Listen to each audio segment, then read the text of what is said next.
What about Gnasty Gnork? Nasty Gnork. That's what they fucking say in the opening for the first Spyro. Really? What about this Gnasty Gnork character? They fucking just mispronounce his name completely. And then Nasty Gnork gets pissed. Then he's like, "What did you call me, you f-?" It's like the third time I've gone down that road today. Buddy. Yeah, I know. I have a problem.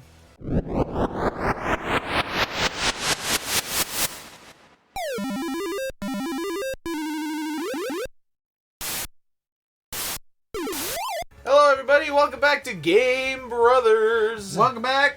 We're starting a new series. Fucking Spyro the Dragon, specifically the Reignited Trilogy. I'm still on this kind of like, I want to play goofy ass games that you don't have to take so seriously. So we're playing Spyro the Dragon. We'll start with the first one, and then if I blow through this one at a decent enough pace, we'll fucking do the second and third ones, probably, maybe, almost definitely. Are you 100%ing this game? So here's the thing. These games are so simple, and I know absolutely everything and everywhere that you can do to get stuff. I think I'm going to go for the 100% plus routes. So this game you can complete to 112%. I thought it was 120.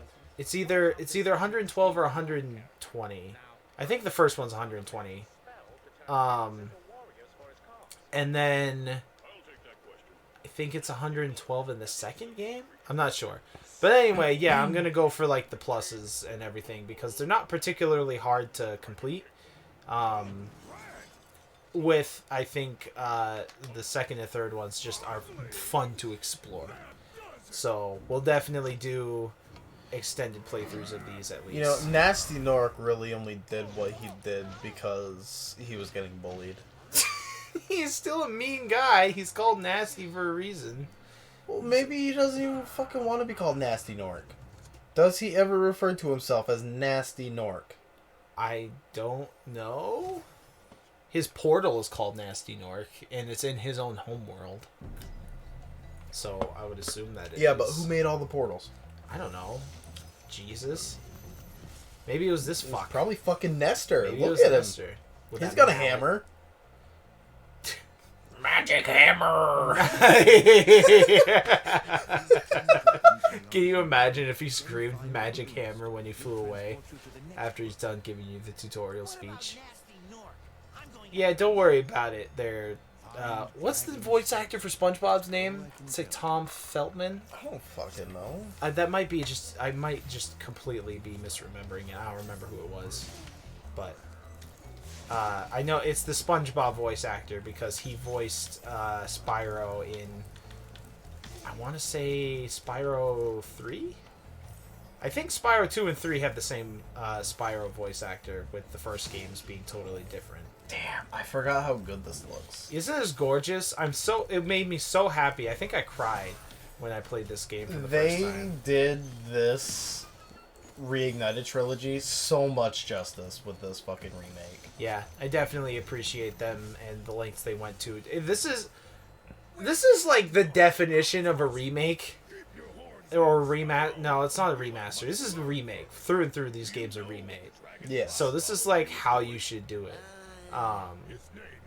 There's all sorts of character put into it. I'm glad that they chose to go with such extraneous art style.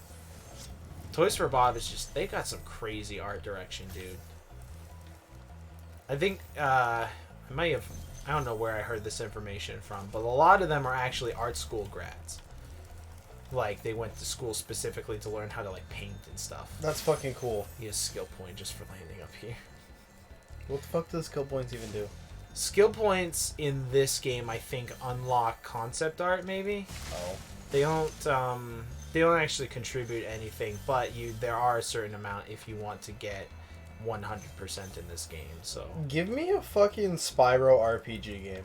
Like, give me... What is it with you and RPGs? I feel like every time we sit down with a new Let's Play, you're like, give me a sequel, but make it an RPG.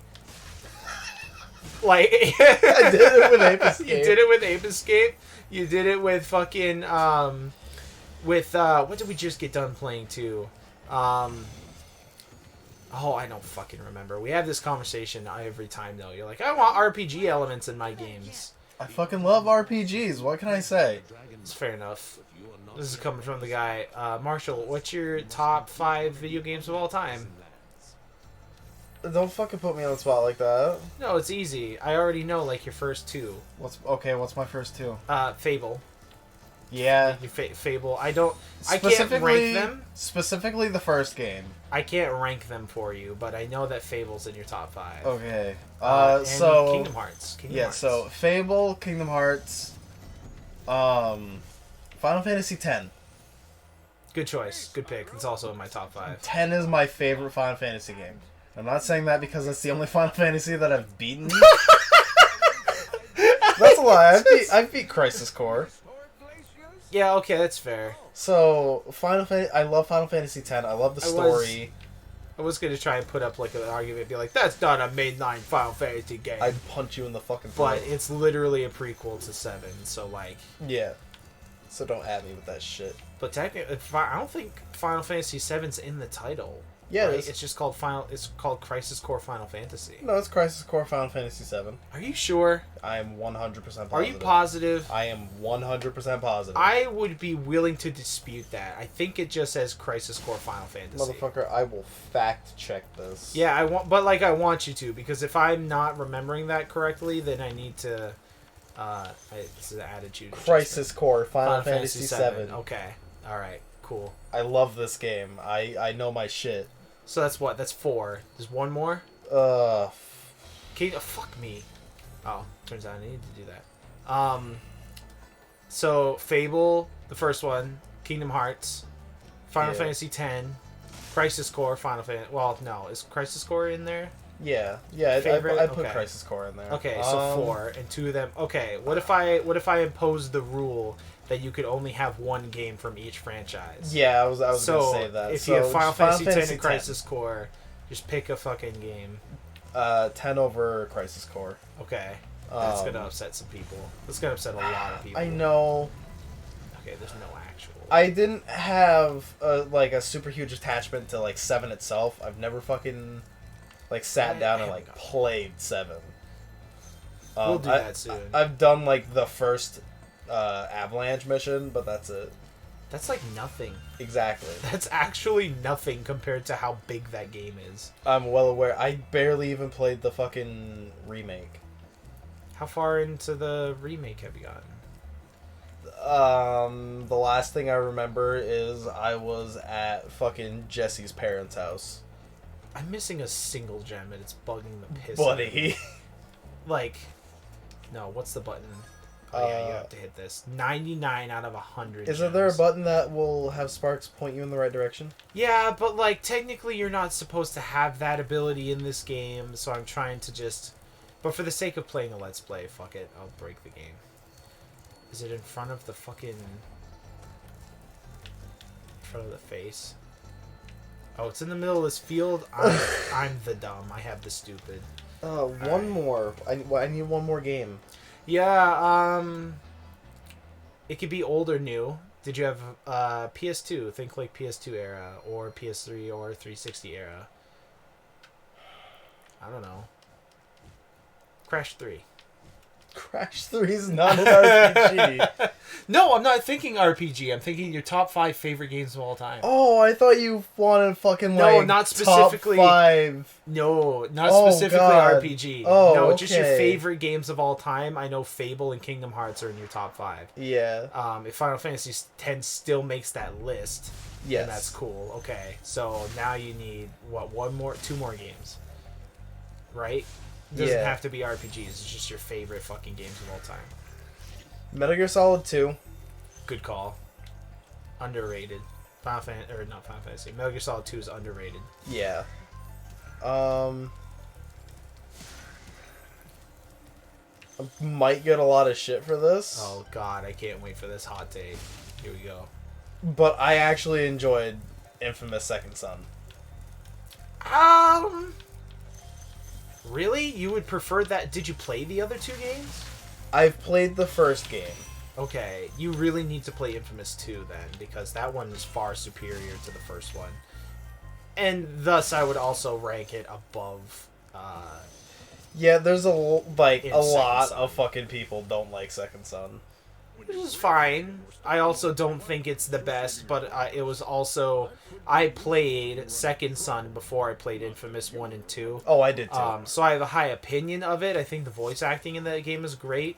The animation is crispy as hell. The sound effects are on point. The story is a little whack. The way fucking Delsin behaves and stuff like that is kind of weird. Yeah, the choice making is like not good. Well, I still like the game, but the choice making, your choices don't really matter. I guess they kind of just more like it's you still end at the same point, which is weird. But the epilogue after you like save everybody or whatever, then they like ban you or cast you out from your tribe or whatever. And then fucking Delsin just murks him. That's it. I think that's important. But I would say that like the events of the game just don't feel as heavy, especially if you've played the first two Infamous games. Yeah, you would know that the decisions you made in the game actually fucking mattered the entire time you played. I mean, whereas the second game more specifically, because the whole beast. Yes, yes. I think Infamous 2 is like the quintessential way to build a good choices versus evil choices game. I think that's important. So I would rank I don't know. Again, it's your decision. You haven't played 2. So if your fifth game in that fucking lineup is Infamous Second Son, then it's yours, pal. But if you just magically think of another game... I don't know if like I would actually give that to Second Son or not. Because do you have like a runner-up, or are you thinking of something else? God of War 2018. That game's also sick as hell. I love that game. I would have to fucking put that in my top 5. Bump Second Son out. Okay, so your top 5 is... Okay, number 1... Yeah. Kingdom Hearts. Fair. Good. Number 2... Yep. Fable. Yep. I knew that. 3... MGS2. Yep. 4... Final Fantasy X. Yep. 5... God of War 2018. You would prefer Final Fantasy X over God of War? Yes. Okay. Okay. I like that listing. I like that list a lot. And guess what? All except one of those are RPGs. Yeah, I know. Metal Gear Solid 2 is not an RPG. Okay, what if I change it to Metal Gear Solid 5? Would you consider Metal Gear Solid 5 an open world RPG? Yes. I mean, think about it. Think about it. You start the fucking game with the character customization. Yeah. Uh-huh. Yeah, you do.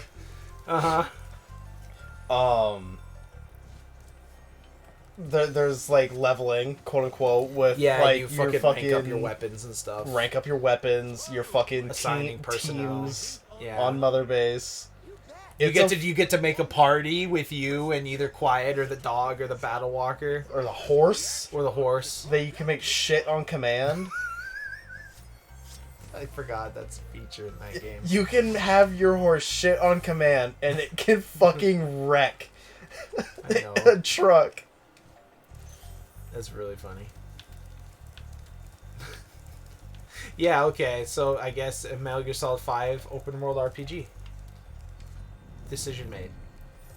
You know, Matthias? Yeah. You're gonna hate me for this. Oh, fuck. Uh-huh. You're playing Metal Gear Survive for the channel. No, I'm not! Yes, you are. I'm not touching that thing. Why? That is such a fucking absolutely not. That is the biggest nope. I, like, actually sat down and listened to, like, the story of what happens in Survive. Yeah, it's so It made my fucking brain hurt to think about. The fucking, I can't even consider it lore.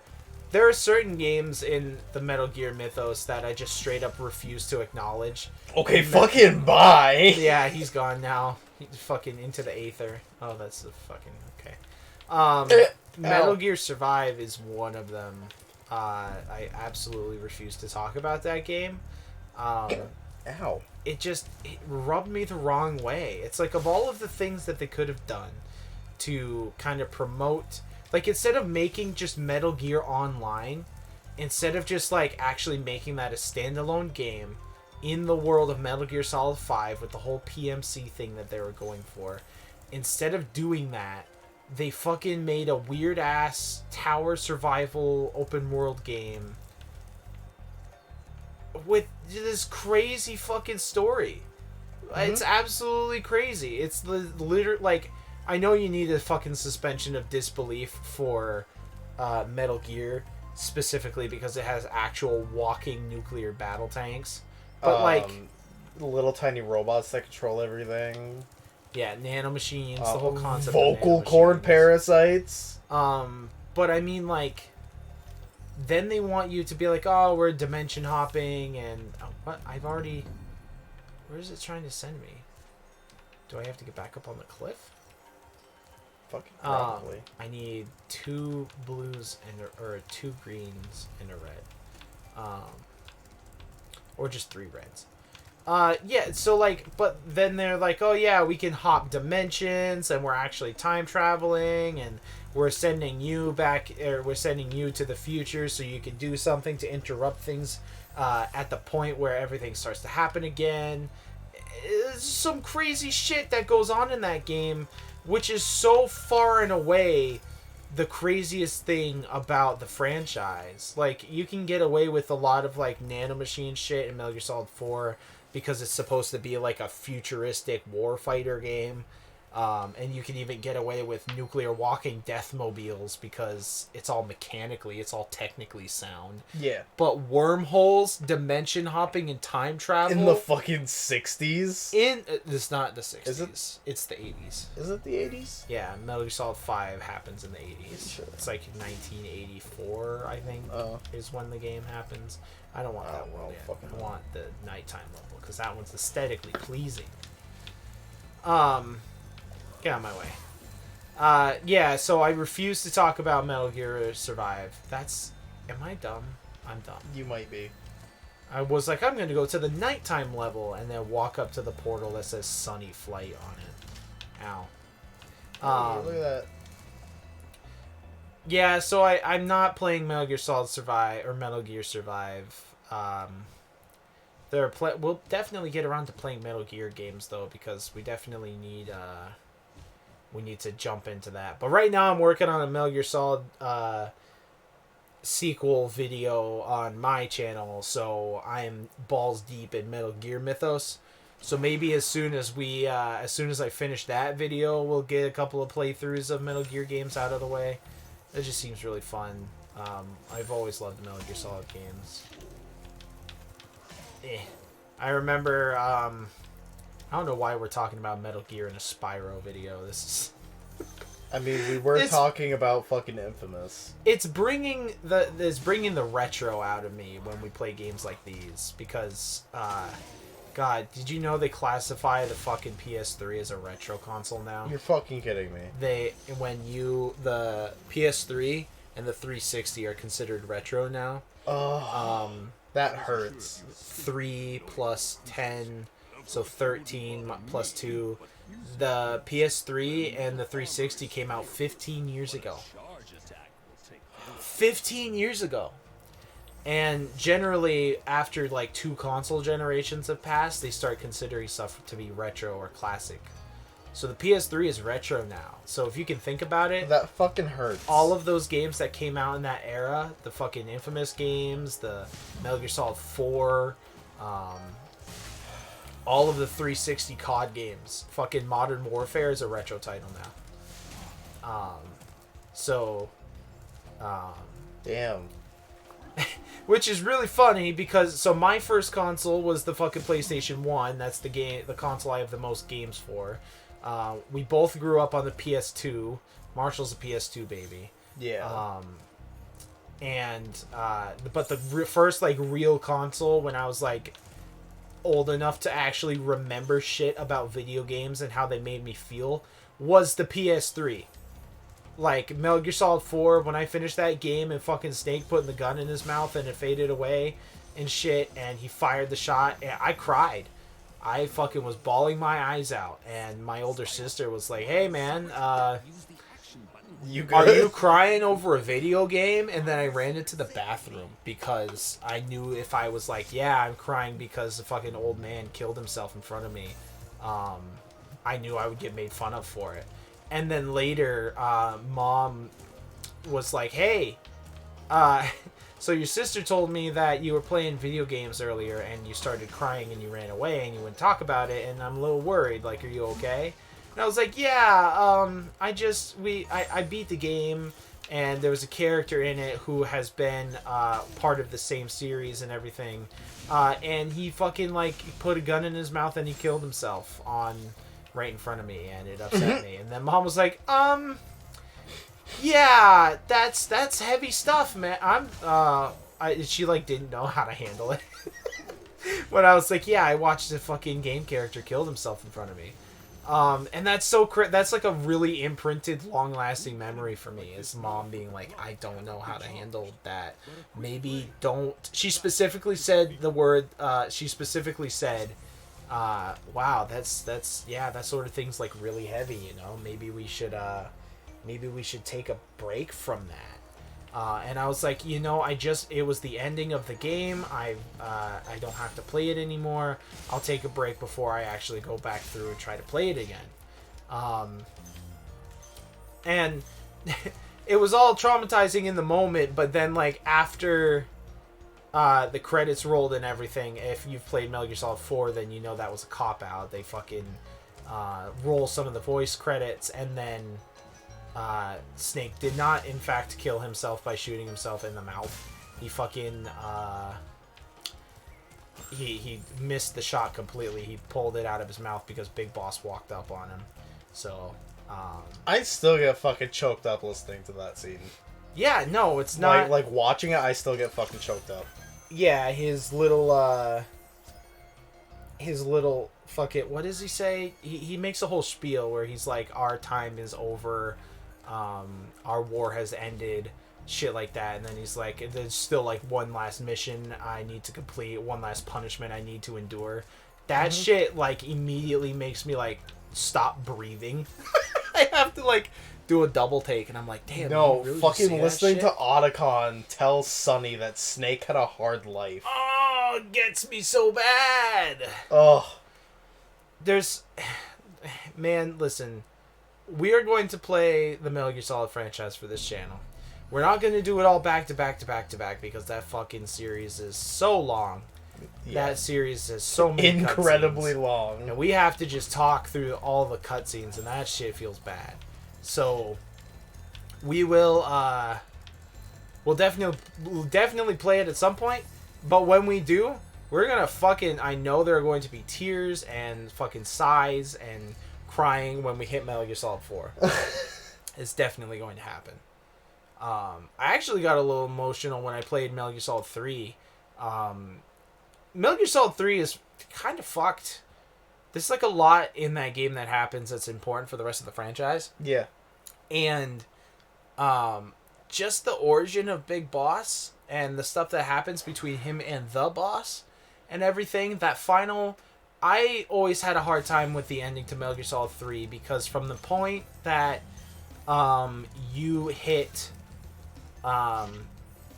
basically everything at the boss, I'm like so fucking checked out from having escorted Eva and beaten the shit out of Volgin a few times and all that shit, that when the boss goes on her magnificent rant at the end of the game and there's like 6 cutscenes and cutaways and stuff, I didn't pay any attention to it. And so I'm doing this video for my channel where I compare all the sequels to each other in the Metal Gear franchise, and I have to like sit down and actually analyze the games and take notes and stuff.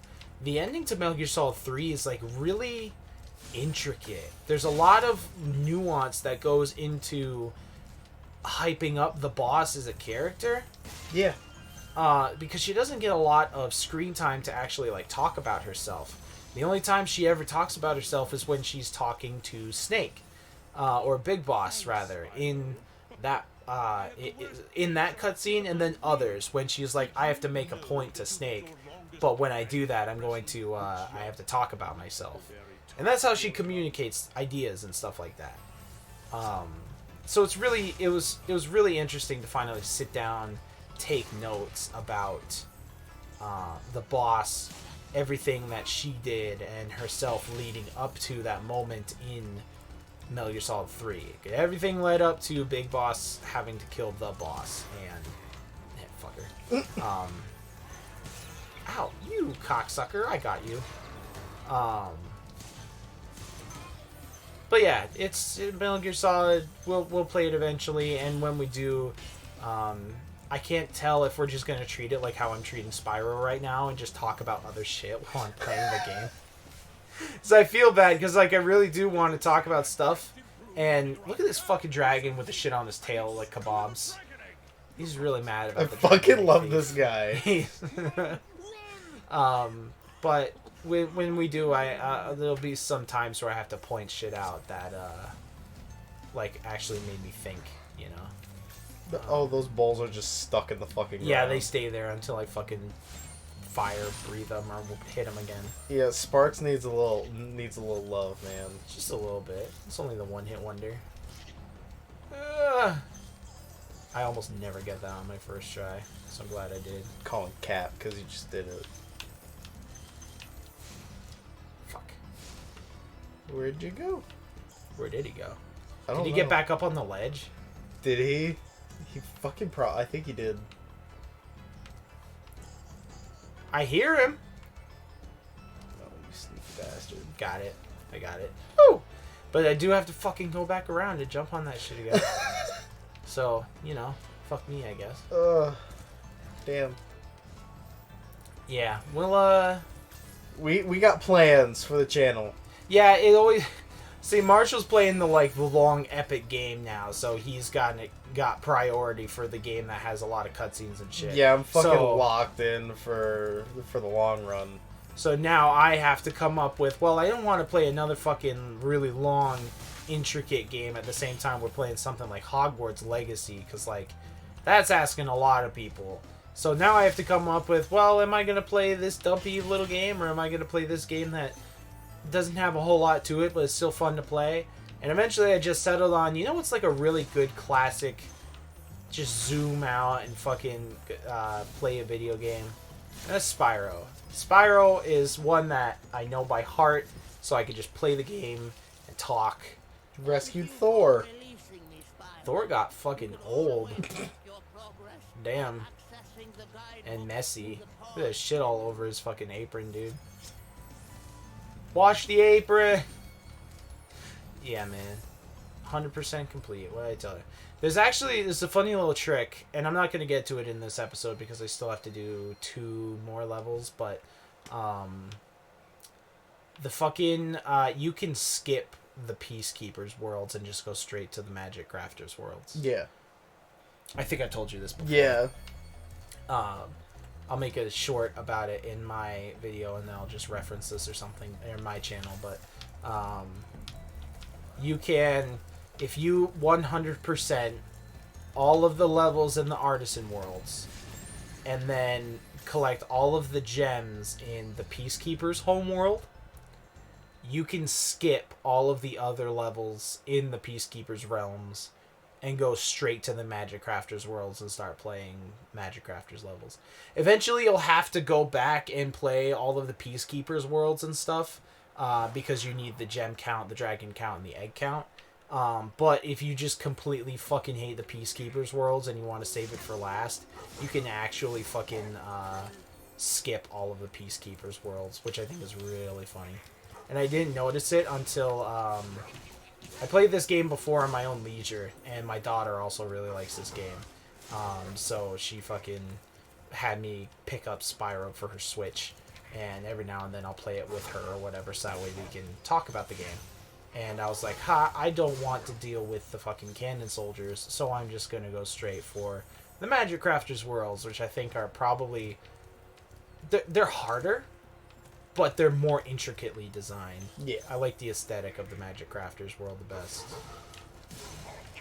Oh, you fuck. Get fucking bitch slapped.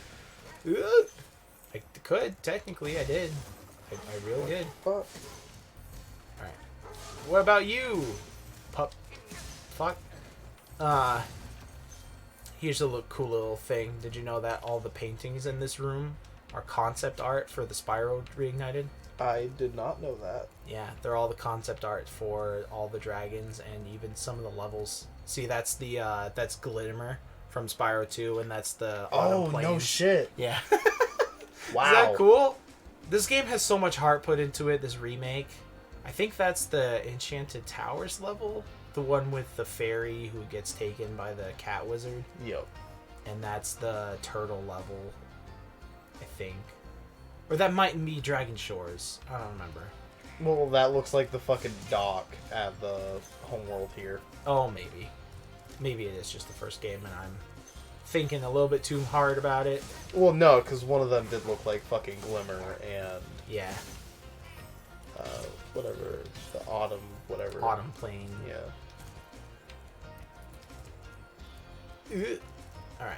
We'll go kick the shit out of Toasty! Probably the most memorable boss in all Spyro games.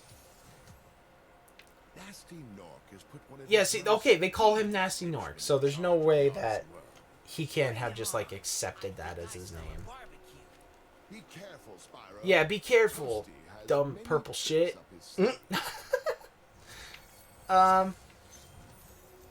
Yeah, this fucking scarecrow thing. I fucking hated the dogs in this level.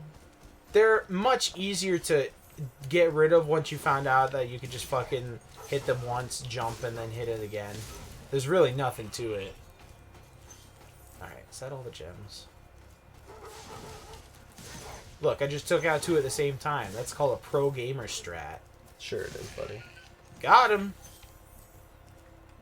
I was gonna say, please let there be just 4 gems behind that door because I don't want to go cruising for shit. Laugh. Hey, we did it. Fuck That was yeah. 100% that. Next time on GameBrothers.